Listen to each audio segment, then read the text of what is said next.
Madhuvanti ઉજ્જત coastal કેનાલમાં નવા નીરની આવકથી ખેડૂતોમાં આનંદની લાગણી। આજરોજ કેશોદ અને માંગરોળ વિસ્તારમાં થયેલા ભારે વરસાદના કારણે મધુવંતી ઉજ્જત કોસ્ટલ કેનાલમાં નવા નીરની આવક થતા કેનાલ ઉપર આવેલા ગામોના ખેડૂતોમાં આનંદ અને ખુશીનો માહોલ જોવા મળ્યો હતો। નવા નીરના વધામણા પ્રસંગે બળેજ જિલ્લા પંચાયતના સદસ્ય શ્રી સંતોષબેન લીલાભાઈ પરમાર, પોરબંદર તાલુકા ભાજપના મહામંત્રી શ્રી લીલાભાઈ પરમાર, ખેડૂત આગેવાન શ્રી ડાયાભાઈ ઉલવા તેમજ મોટી સંખ્યામાં ખેડૂતો ઉપસ્થિત રહ્યા હતા। આ પ્રસંગે આગેવાનો દ્વારા શ્રીફળ અને ચુંદડી અર્પણ કરી નવા નીરનું પરંપરાગત રીતે વધામણું કરવામાં આવ્યું હતું। ખેડૂતો દ્વારા આશા વ્યક્ત કરવામાં આવી હતી કે આ નવા નીરની આવકથી સિંચાઈ માટે પૂરતું પાણી ઉપલબ્ધ બનશે અને ખેડૂતોને ખેતીમાં લાભ મળશે।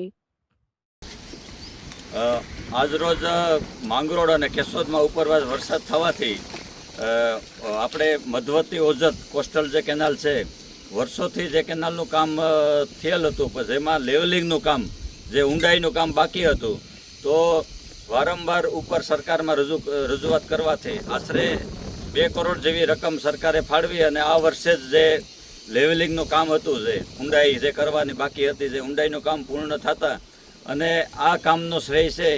એ આપણા ખેડૂત આગેવાન શ્રી ડાયાભાઈની અથાગ મહેનતથી સતત 3 મહિનાથી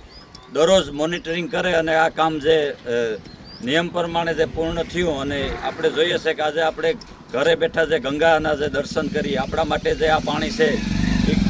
ગંગા માતા જેટલું જ પવિત્ર અને એટલું જ ઉપયોગી પાણી ખેડૂતો માટે છે। કેમ કે આ પાણી છે એ મોસાથી આગળ દર વર્ષે આવતું જ ન, જે પાણી આવતું એ પાતાથી મોસા લગણ જ આવતું, પણ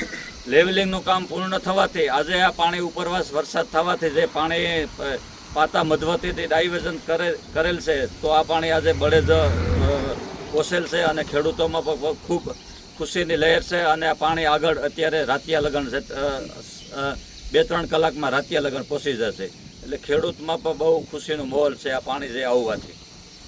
આજે ઉજ્જત મધુવંતી વિસ્તરણ નહેરમાં મધુવંતી મારફત બળેજ ગામે